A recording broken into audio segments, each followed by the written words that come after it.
Students, I welcome you all. Good morning to everyone. Today is 23rd April and sorry for the delay. I was just preparing for the 10th and 12th. I was giving more time to the 10th and 12th. Now I have spared some time for the 11th class also, and this video is for class 11th. You are learning biology here, and I think from after the class 10th you have just showed your interest in the field of biology. So I think you are interested in this field, that's why you have taken this subject. Please be interested, बहुत ज़्यादा interested रहिए इस subject में. Present scenario में देख लो कि biology की क्या डिमांड है. ठीक है, इस टाइम सबसे ज़्यादा हेल्थ वर्कर्स की ही डिमांड है. हेल्थ वर्कर्स जो हैं, डॉक्टर्स हैं, नर्सेज हैं, सबसे ज़्यादा उन्हीं की डिमांड बढ़ी है. मतलब कभी भी कोई भी इस तरह की अगर क्राइसिस आती है, इस तरह का कोई भी पेंडेमिक होता है या इस तरह की कोई कैटास्ट्रॉफिक कंडीशन होती है, तो सबसे ज़्यादा जो डिमांड बढ़ती है वो 2 या 3 फील्ड में ज़्यादा बढ़ती है, और उसमें से एक फील्ड है डॉक्टर मेडिकल की फील्ड में, और जिसमें आप बायोलॉजी के थ्रू जा सकते हो. तो इसीलिए आपने जो भी ये सब्जेक्ट अगर लिया है तो that is very good subject, बहुत बढ़िया सब्जेक्ट है, और इसमें आप अपने नॉलेज को बहुत ज़्यादा वाइड कर सकते हो, लोगों की हेल्प कर सकते हो. ठीक है, और अपने आप को पूरी तरह से जो है अपनी कंट्री के लिए आप डिवोशन, आप अपनी कंट्री को डिवोट कर सकते हो.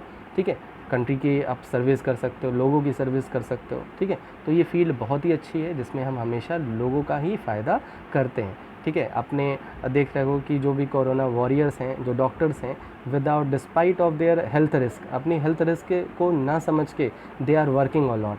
उनके लिए आप प्लीज़ एक ज़रूर उनके. लेट्स स्टार्ट द सेशन को स्टार्ट करते हैं. ठीक है, I am having this slide, मैंने स्लाइड प्रेजेंटेशन की है आपके लिए. और जो सबसे पहला चैप्टर है 11th क्लास का, दैट इज़ लिविंग वर्ल्ड. वो लिविंग वर्ल्ड है. एक पिक्चर है, इसमें देख रहे हो कि बहुत सारे लिविंग ऑर्गेनिज्म है. Living organism, can you if I give you a task, अगर मैं आपको एक टास्क दूँ कि लिविंग ऑर्गेनिज्म के नंबर नोट करके दिखाओ. जैसे आपने सेंसस के बारे में सुना है. सेंसस मतलब होता है जनगणना. ठीक है, जो अभी इसी ईयर में होने वाली थी लेकिन वो इस समय पोस्टपोन हो चुकी है. जनगणना में क्या होता है कि लोगों की पॉपुलेशन का कैलकुलेशन होता है. ठीक है, it is possible to just maintain the record of the human population, but it is not possible to just have the actual record. हम estimate तो कर सकते हैं but actual record नहीं रख सकते for the living organism. Clear? Like as in the newspaper, most of the time you are just, if you read the newspaper then you will get one information. कभी कभी उसमें एक news आती है कि इस स्पीसीज़ के बारे में आज पता लगा.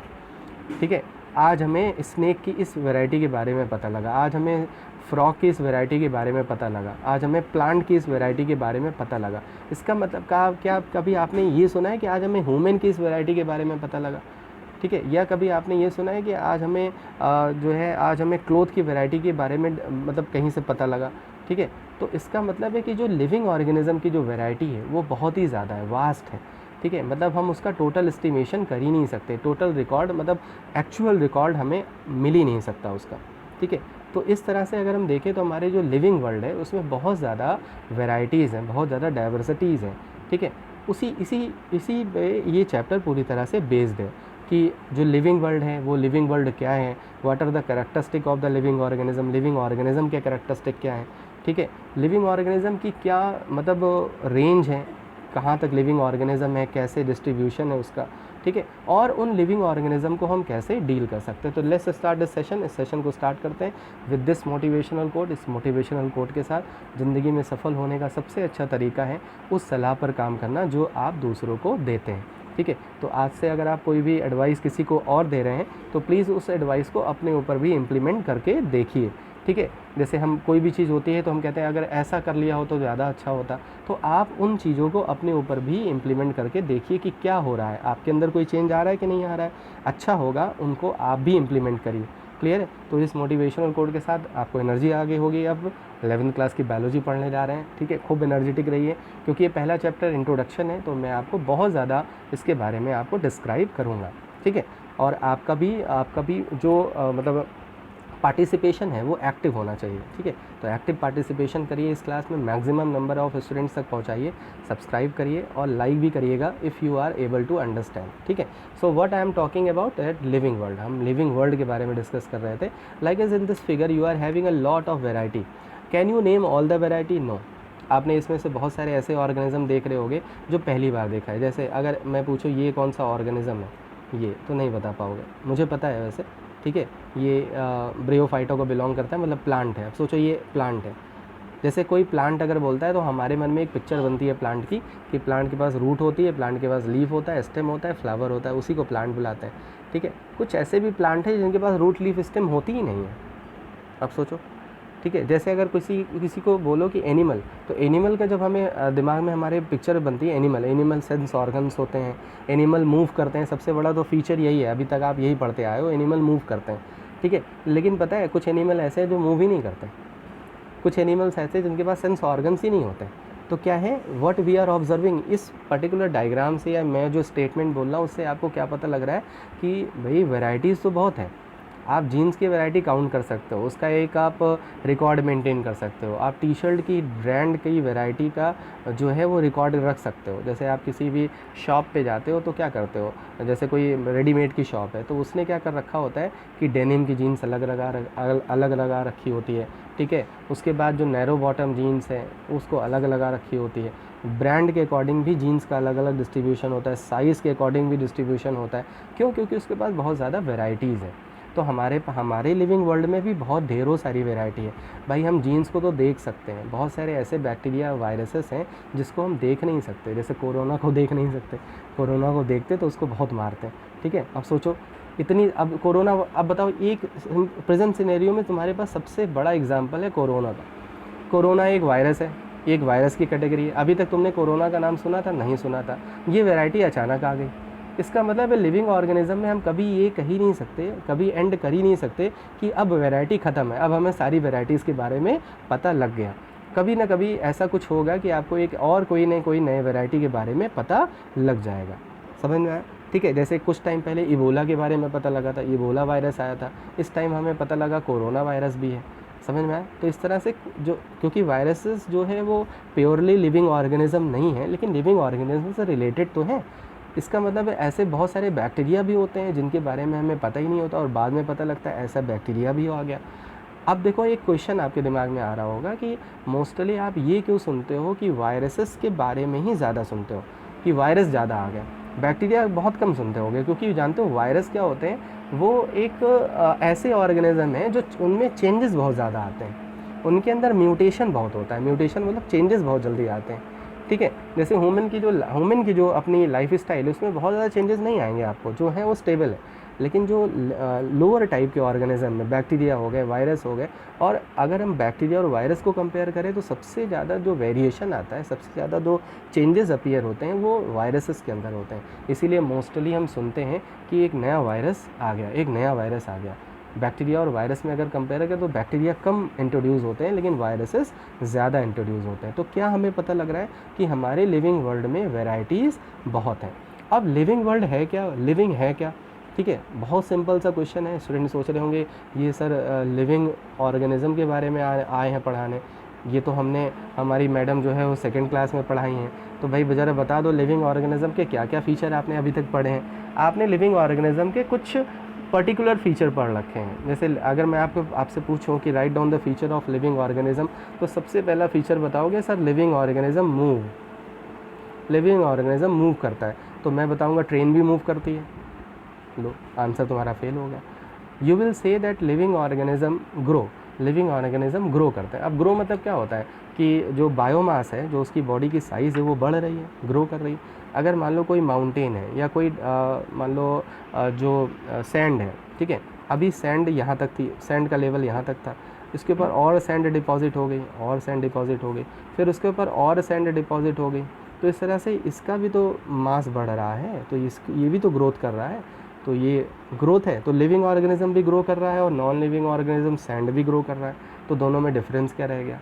समझ में आया? ऐसे बहुत सारे कैरेक्टरिस्टिक हैं जो आप कॉमन जानते तो हो, सही है, यू आर, अगर आगे देखा जाए तो you are right at your place. Living organism move, living organism grow, living organism reproduce, living organism show respiration, they show reproduction, ठीक है।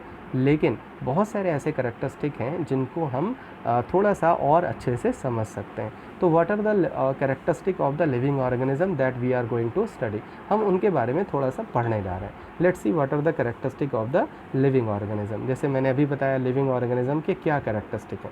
सबसे पहला ग्रो करता है, जैसे मैंने अभी ग्रो के बारे में बताया, ग्रोथ के बारे में, कि ग्रोथ अगर कोई सैंड है उसके ऊपर और सैंड डिपॉजिट हो रही है तो जो सैंड का जो मास है वो बढ़ रहा है, तो हम उसको भी ग्रोथ कह सकते हैं। लेकिन लिविंग ऑर्गेनिज्म की ग्रोथ और उस ग्रोथ में क्या डिफरेंस है, ठीक है। लिविंग ऑर्गेनिज्म में जो ग्रोथ हो रही है वो सेल्स की ग्रोथ हो रही है, ठीक है। सेल्स की साइज़ बढ़ रही है, सेल मेटाबॉलिज्म कर रहे हैं, उनकी साइज़ बढ़ रही है, सेल का जो मास है वो बढ़ रहा है, लेकिन वहाँ पे ऐसा कोई सेल का कोई कॉन्सेप्ट नहीं है। नेक्स्ट है वेरी इंपॉर्टेंट फीचर रिप्रोडक्शन, सही है। लिविंग ऑर्गेनिज्म रिप्रोड्यूस करते हैं, they are having the capability to produce its own one, ठीक है। Viruses don't reproduce until they don't enter in the host, जब तक वो किसी होस्ट में एंटर नहीं करते तब तक वायरसेस जो होते हैं वो रिप्रोड्यूस नहीं करते। इसीलिए तो लॉकडाउन का टाइम है, इस टाइम क्या है, लॉकडाउन इसीलिए तो किया गया कि वायरसेस जो है जिन होस्ट में हैं, जिसकी भी बॉडी में अभी तक वायरसेस हैं वो उनके लिए होस्ट है, ठीक है, वो उनको हॉस्पिटैलिटी प्रोवाइड करा रहा है। अगर उस वायरस को दूसरे की बॉडी में जाने से रोक लिया जाएगा तो उसका मल्टीप्लिकेशन भी क्या हो जाएगा, रुक जाएगा, ठीक है। उसके बाद ये आ जाओ मेटाबॉलिज्म, बहुत इंपॉर्टेंट फीचर है मेटाबॉलिज्म। मेटाबॉलिज्म में क्या होता है कि हमारे बॉडी में बहुत सारे केमिकल्स का फॉर्मेशन होता रहता है, ठीक है। मैं एक ब्लैंक स्लाइड पे आपको लेके मैं बता रहा हूँ, समझा दे रहा हूँ, ठीक है। मेटाबॉलिज्म क्या है, सी व्हाट इज़ मेटाबॉलिज्म। हमारे बॉडी में we are going to discuss about the metabolism. हमारे बॉडी में, ठीक है, बहुत सारे केमिकल प्रोसेस हुआ करते हैं, मतलब हमारे बॉडी में फॉर्मेशन भी होता है, formation of chemicals mean substances, बहुत सारे केमिकल्स का फॉर्मेशन भी होता रहता है। और हमारे बॉडी में बहुत सारे केमिकल्स का ब्रेकडाउन रहता है। ब्रेकडाउन मतलब केमिकल का ब्रेकडाउन भी हो रहा है और केमिकल से, उस ब्रेकडाउन से नए केमिकल का भी फॉर्मेशन हो रहा है। मतलब कोई चीज़ बिगड़ रही है तो कोई चीज़ बन रही है, मतलब कुछ ब्रेकडाउन हो रहा है तो कुछ बन रहा है, ठीक है। जैसे अगर आप फूड अपने किचन पे ध्यान दो तो किचन में क्या करते हो, सब्जियों को लेके आते हो, उसको काटते हो, काटने के बाद उसको कुक करते हो, कुक करने के बाद खाते हो। अब आपने जब कुक किया तो आपने कुछ बनाया ना, लेकिन जब उस फूड को आपने खाया तो आपकी बॉडी ने उस फूड को क्या किया, ब्रेक डाउन किया। तो अगर हम, मतलब ये तो इलस्ट्रेशन है, अगर इन दोनों प्रोसेस को ले लें तो दोनों प्रोसेस में ही कुछ ना कुछ फॉर्मेशन हो रहा है और उसी चीज़ का ब्रेक डाउन हो रहा है। तो ये सम टोटल जो ये ब्रेक डाउन और ये फॉर्मेशन का जो प्रोसेस है, इसी होल प्रोसेस को हम क्या बुलाते हैं, मेटाबॉलिज्म बुलाते हैं, ठीक है। और मेटाबॉलिज्म में दो प्रोसेस होते हैं, एक होता है एनाबॉलिज्म और एक होता है कैटाबॉलिज्म। एनाबॉलिज्म में फॉर्मेशन होता है किसी भी सब्सटेंसेस का और कैटाबॉलिज्म में ब्रेकडाउन होता है। इन्हीं को सम टोटल अगर कर लें तो that is known as metabolism, इसी को हम मेटाबॉलिज्म बोलते हैं। कभी भी किसी भी लिविंग ऑर्गेनिज्म मेटाबॉलिज्म जो है वो रुकती नहीं है, ठीक है। मेटाबॉलिज्म कभी भी, it can never stop. Metabolism एक शॉप की तरह है, ठीक है। जैसे शॉप में टर्नओवर होता है, जैसे इस टाइम बहुत सारी शॉप्स जो हैं वो बंद हो गई हैं, ठीक है, उनका टर्नओवर रुक गया है। टर्नओवर मतलब ना उनके पास रॉ मटेरियल आ रहा है, ना ही वो मटेरियल वो बना के बेच पा रहे हैं। तो टर्नओवर क्या हो गया है, रुक गया है। अगर टर्नओवर रुक गया है तो इसका मतलब है कि उनकी जो शॉप है वो बंद होने के कगार पे, मतलब वो धीरे धीरे डाउन होते चले जा रहे हैं। बॉडी में भी यही होता है कि बहुत सा हमारे जो किसी भी सेल में कोई केमिकल एंटर किया, ठीक है, कोई भी फूड पार्टिकल एंटर किया तो उसका ब्रेकडाउन हुआ, उस ब्रेकडाउन की वजह से कोई और नया सब्सटेंसेस बना, फिर उस नए सब्सटेंसेस का यूटिलाइजेशन हो गया, फिर से बॉडी में, फिर सेल में फूड का एंटर हुआ। तो इससे हो क्या रहा है कि ब्रेकडाउन भी हो रहा है और फॉर्मेशन भी हो रहा है, और ये दोनों प्रोसेस जो है वो कंटिन्यूसली चल रहे हैं, ये बंद नहीं हो रहे हैं। अगर ये बंद हो गया तो जान लो सेल की डेथ हो गई, ठीक है। जैसे एग्जांपल ले लेते हैं हम वायरस का, ठीक है, और बैक्टीरिया का। बैक्टीरिया भी होस्ट के बाहर रहता है, मतलब हमारी बॉडी के बाहर भी रह सकता है। बैक्टीरिया को हम लिविंग ऑर्गेनिज्म कंसीडर करते हैं, बट वायरस को लिविंग ऑर्गेनिज्म कंसीडर नहीं करते। क्यों नहीं करते? क्योंकि when the viruses are outside the body they don't show metabolism. जो वायरस हैं, ठीक है, उनके अंदर नो मेटाबॉलिज्म, कोई मेटाबॉलिज्म प्रोसेस नहीं होता है when they are outside the host, ठीक है, जब वो होस्ट के बाहर होते हैं, मतलब बॉडी के बाहर होते हैं। बट बैक्टीरिया जो होते हैं, ठीक है, जो बैक्टीरिया होते हैं they show the metabolic process, वो मेटाबॉलिक प्रोसेस को शो करते हैं when they are outside the body also, जब वो बॉडी के बाहर होते हैं तब भी मेटाबॉलिज्म शो करते हैं। तो that's why we consider the bacteria that is also a micro organism, is a living organism, but we don't consider the viruses as a living organism। अब एक और एग्जांपल मेटाबॉलिज्म पे ले रहा हूँ मैं, जैसे लिजर्ड। अभी थोड़े दिन पहले जब विंटर थी, विंटर का सीज़न था, तो लिजर्ड क्या थी, लिजर्ड क्या हो गई थी, हाइड, अपने आप को हाइड कर लिया था उसने। अब आपको कभी कभी सफाई करते टाइम वही लिजर्ड मिल गई रही होगी, ठीक है। तो क्या लिजर्ड वो डेथ हो गई उसकी, क्या लिजर्ड डेथ फेज़ में आ गई है? नहीं, लेकिन लिजर्ड ना ही मूव कर रही है ना ही कुछ कर रही है, इसका मतलब है लिजर्ड बन गई। अब देखो यहाँ पे आपके जितने भी आपके कैरेक्टरिस्टिक थे वो सब फेल हो गए। देखो इस टाइम लिविंग ऑर्गेनिज्म, ना लिजर्ड ग्रो कर रही है, ना ही रिप्रोडक्शन कर रही है, ना उसके अंदर कोई कॉन्शियसनेस है, लेकिन ये जो फीचर है वो चल रहा है, उसके बॉडी में जो मेटाबॉलिज्म प्रोसेस है वो चल रहा है, ठीक है। इसका मतलब है वो लिविंग ऑर्गेनिज्म है। तो this metabolism process is a very good essential criteria to decide whether the something is live or not, ठीक है, कि लिविंग है कि नहीं है। क्लियर है, समझ में आ गया। नेक्स्ट आ जाओ तो सेलुलर ऑर्गेनाइजेशन पे। आपको पता है सेल्स होती हैं बॉडी में, कोई भी लिविंग ऑर्गेनिज्म है तो उसमें सेलुलर ऑर्गेनाइजेशन होता है। अब देखो यहाँ पे फिर वायरसेस इस कैटेगरी से बाहर हो गए, उनके पास सेल का कोई मशीन मतलब सेलुलर ऑर्गेनल नहीं होता, उनके पास केवल जेनेटिक मटेरियल होता है, डीएनए, और उनके ऊपर प्रोटीन होती है, ठीक है। और वो भी जो जेनेटिक मटेरियल है जब वो किसी होस्ट में जाएगा तभी वो फंक्शन में आएगा, इसीलिए फिर से सेलुलर ऑर्गेनाइजेशन वायरसेस में नहीं होता। बाकी बैक्टीरिया से लेके जितने भी लिविंग ऑर्गेनिज्म है सब में सेलुलर ऑर्गेनाइजेशन होता है। सेलुलर ऑर्गेनाइजेशन डिपेंड भी करता है कि वो किस तरह का ऑर्गेनिज्म है, लाइक वो यूनिसेलुलर है कि मल्टी सेलुलर है, ठीक है, ये सेलुलर ऑर्गेनाइजेशन होता है। तो मतलब लिविंग ऑर्गेनिज्म के अंदर सेल्स जरूर होंगी और उसमें सेलुलर ऑर्गेनाइजेशन जरूर होगा, ऑर्गेनल्स होंगे, साइटोप्लाज्म होगा, वो साइटोप्लाज्म फंक्शन परफॉर्म करेगा। नेक्स्ट आ जाओ कॉन्शियसनेस, ठीक है। कॉन्शियसनेस होता है, हमारे सेंस ऑर्गन्स होते हैं, लिविंग ऑर्गेनिज्म के सेंसेस होते हैं।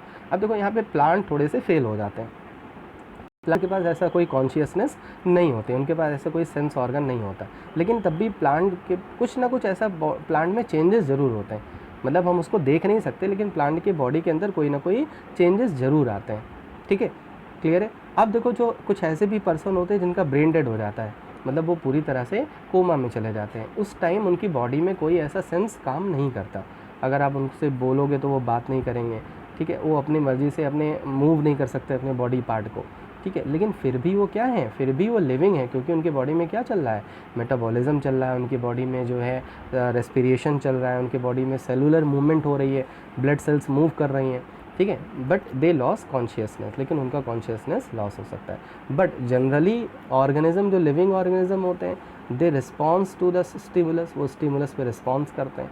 स्टिमुलस मतलब कोई भी, अगर आप उसको कुछ मैसेज पास कर रहे हो, ठीक है, जैसे कोई स्टूडेंट है उसको मैंने कहा कि अपना नाम बताओ, ठीक है, या उसको मैंने एक स्लैब दे दिया तो वो रिस्पॉन्स करेगा, ठीक है, लेकिन अभी वही कोई नॉन लिविंग ऑर्गेनिज्म है तो उसमें जितना भी तुम स्टिमुलस कर दो वो रिस्पॉन्स नहीं करेगा, ठीक है। एक और प्रोसेस है जैसे जेनेटिक सिस्टम, ठीक है, the living organism has genetic system भी होता है। जेनेटिक सिस्टम का मतलब क्या हो गया, जेनेटिक मटेरियल का होना, जैसे डीएनए होना, आरएनए होना, ठीक है, ये भी लिविंग ऑर्गेनिज्म का एक फ़ीचर है। आप कभी क्लॉथ में, कभी डस्टर में, टेबल में ये मटेरियल नहीं होते हैं, ठीक है। जैसे अब तुम कहोगे सर प्लांट में तो होते हैं, प्लांट से ही तो फर्नीचर बनता है, लेकिन प्लांट जब था जब वो लिविंग था, जब उसकी डेथ हो गई तो वो जो पार्ट है वो भी क्या हो गए, डेड हो गए, अब वो लिविंग नहीं है। तो जेनेटिक सिस्टम भी होता है लिविंग ऑर्गेनिज्म में, तो ये it is also important feature, ये भी एक इम्पॉर्टेंट फीचर है कि उसके पास डीएनए आरएनए होना भी एक कैरेक्टरिस्टिक है उसके लिविंग होने का। समझ में आ गया, ठीक है। तो इस तरह से these are the characteristic of the living organism, ये सब किसके कैरेक्टरिस्टिक हैं, लिविंग ऑर्गेनिज्म के कैरेक्टरिस्टिक हैं। तो I request you all write down all the characteristic of the living organism and find out how many species of the plants, this is your assignment, ठीक है, how many species of plants, how many species of animals are there, कितनी species हैं total plants और animals की on the earth, ठीक है। आप मेरे को ये नेक्स्ट क्लास में कमेंट बॉक्स पर में ज़रूर बताओगे, ठीक है। और मैं इस क्लास को यहीं पे एंड कर रहा हूँ, ठीक है, अपने लेक्चर को एंड कर रहा हूँ। आपकी 11th की क्लास भी स्टार्ट हो गई क्योंकि बहुत सिंपल सा चैप्टर है, इसलिए मैं बहुत थोड़ा थोड़ा लेके ही चलूँगा, ठीक है, ताकि आप थोड़ा सा यूज टू हो जाओ, तब मैं पेस अपने लेक्चर्स का बढ़ा दूँगा, ठीक है। Till then please keep studying, keep learning, study करते रहिए, लर्निंग करते रहिए, बायोलॉजी की फील्ड को एक्सप्लोर करिए। अभी आप नए आए हो मेरी फील्ड में, ठीक है, तो आप जो है एक्सप्लोर करिए, what can you do, find out about the corona, बहुत सारी हिस्ट्री पता करिए कोरोना वायरस के बारे में, उसका डेटा पता करिए, एक फ़ाइल बनाइए। इससे क्या होगा, आपकी अपनी फील्ड के लिए इंटरेस्ट बढ़ेगा, ठीक है। और जब इंटरेस्ट बढ़ जाएगा तो एक मोटर स्टार्ट हो जाएगी, फिर मुझे आपको बार बार पुश करने की ज़रूरत नहीं है, तो आप खुद से ही चलने लगोगे। समझ में आ गया, ठीक है। तो with this thinking, with this thought, I am ending this session, I am ending my lecture. If you like this session, please press the like button and please share it maximum to the student, maximum student तक share करिए, ठीक है। Till then stay at your home, stay